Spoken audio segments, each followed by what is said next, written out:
নমস্কার বন্ধুরা, নবদিগন্ত চ্যানেলের পক্ষ থেকে আপনাদের সকলকে জানাই স্বাগতম। তো বন্ধুরা, আজকে সকালে সকলকে গুড মর্নিং জানিয়ে আমি আবার একটি নতুন আপডেট আপনাদের জন্য নিয়ে উপস্থিত হয়েছি আমার নবদিগন্ত চ্যানেলে।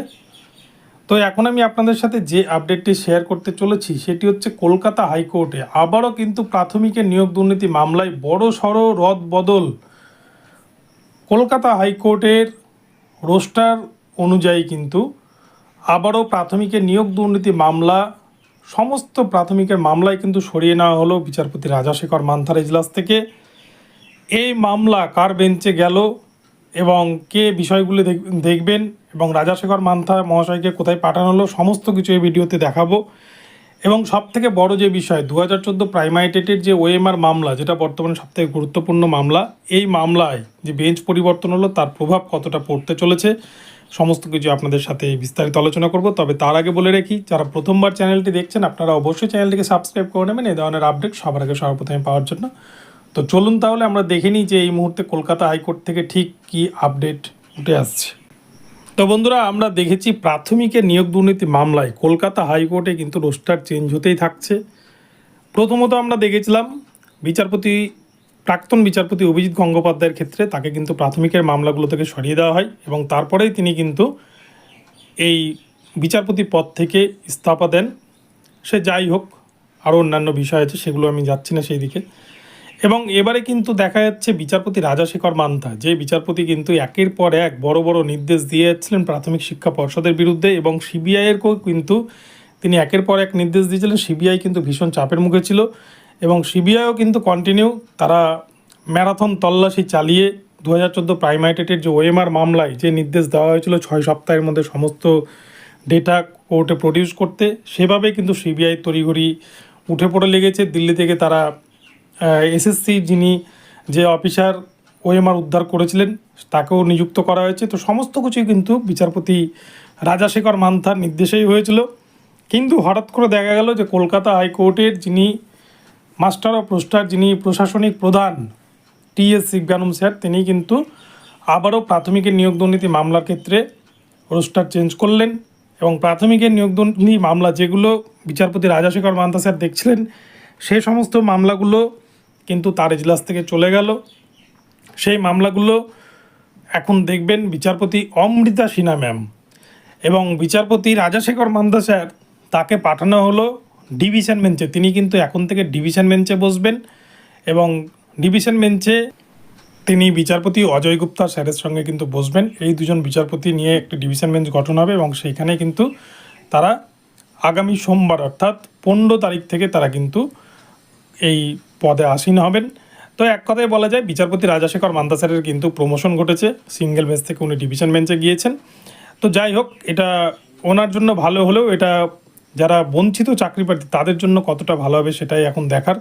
তবে যদিও বিচারপতি অমৃতা সিনহা ম্যাম, আমরা দেখেছি রমেশ মালিকের যে প্যানেল প্রকাশ মামলা, যেখানে 60,000 শিক্ষক নিয়োগ করা হয়েছে 2014 প্রাইমারি টেট থেকে, যেখানে 2016 সালে 42,949 এবং 2020 সালে 16,500, এই দুটি নিয়োগে সময় চেয়ারম্যান ছিলেন মানিক ভট্টাচার্য এবং এস বাসুরাই কোম্পানির তৎপরতাতেই কিন্তু প্যানেল তৈরি থেকে আরম্ভ করে ওএমআর নষ্ট সমস্ত কিছু হয়েছে। এবং যার ফলে দেখা গিয়েছে পিটিশনাররা আরটিআই করে দেখেছিলেন যে বেশ কিছু ডিপিএসসিতে 2016 নিয়োগে 42,949 নিয়োগে কিন্তু ভ্যাকান্সির থেকে বেশি ক্যান্ডিডেটকে রিক্রুটমেন্ট করা হয়েছে, এক্সপায়ার্ড প্যানেল থেকে নিয়োগ করা হয়েছে, এরকম 3140 জনকে অতিরিক্ত নিয়োগ করা হয়েছে, এমনটা কিন্তু আরটিআই রিপোর্টে উঠে আসে এবং যেটা নিয়ে কিন্তু বিচারপতি অমৃতা সিনহা ম্যামের এজলাসে কেস করা হয় এবং তার এগেনস্টে বিচারপতি এমন নির্দেশ দিয়েছিলেন যে নির্দেশ কিন্তু কোনো বিচারপতি দেননি, যে DPSC wise vacancy category medium wise কত শূন্যপদ ছিল এবং কতজনকে নিয়োগ করেছে, এই পুঙ্খানুপুঙ্খ রিপোর্ট কোর্ট চেয়েছিল, যেটা নিয়ে কিন্তু প্রাথমিক শিক্ষা পর্ষদ তারা ভীষণ অস্বস্তিতে রয়েছে। যে মামলাটি বর্তমানে ডিভিশন বেঞ্চে রয়েছে বিচারপতি হরিশ টন্ডন স্যার এবং বিচারপতি প্রসেনজিৎ বিশ্বাস স্যারের বেঞ্চে। তো সেদিক দিয়ে কিন্তু পর্ষদের একটা অস্বস্তি রয়েছেই। তো এই বিচারপতি অমৃতা সিনহা ম্যামের এজলাসে আমরা দেখেছি একের পর এক বড় বড় নির্দেশ তিনি কিন্তু দিয়েছেন।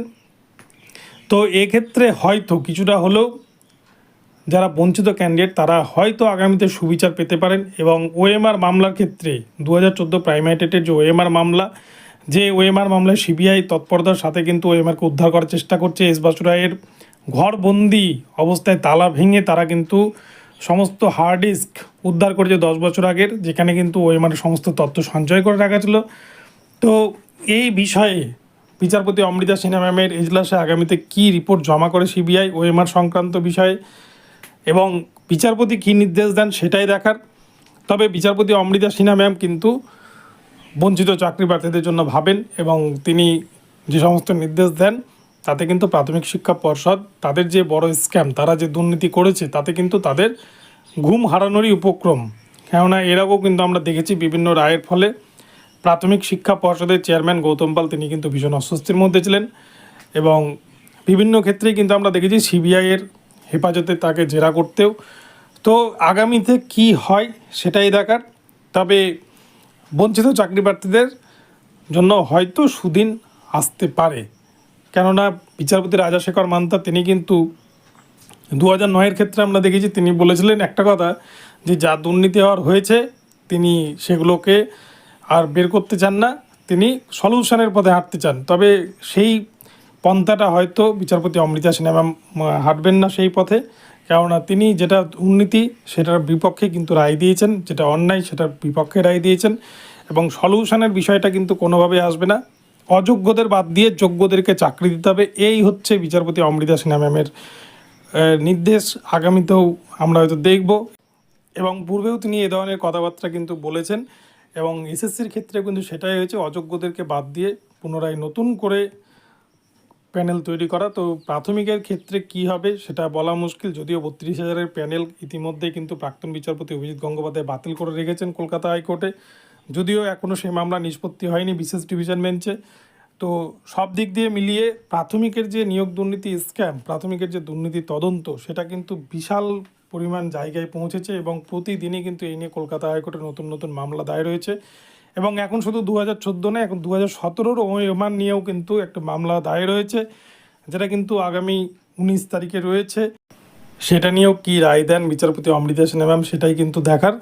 তবে 2017 তো ঠিক যেরকম 2014 প্রাইমেটের মতো দুর্নীতি হয়েছে এবং নিয়োগ করার আগেই সমস্ত ওএমআর নষ্ট করা যায়, সেক্ষেত্রেও হয়তো সিবিআইকে তদন্তের নির্দেশ দিতে পারেন বিচারপতি।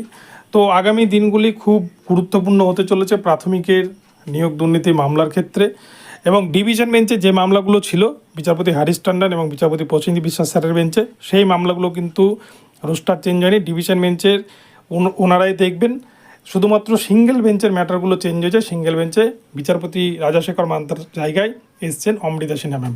তো বন্ধুরা, এই আপডেটটি দেওয়ার ছিল, আপনাদেরকে দিলাম। ভিডিওটি ভালো লাগলে চ্যানেলটিকে সাবস্ক্রাইব করে দেবেন আর এই ধরনের আপডেট প্রতিনিয়ত পেতে আমার চ্যানেলটিকে ফলো করতে থাকুন। ধন্যবাদ।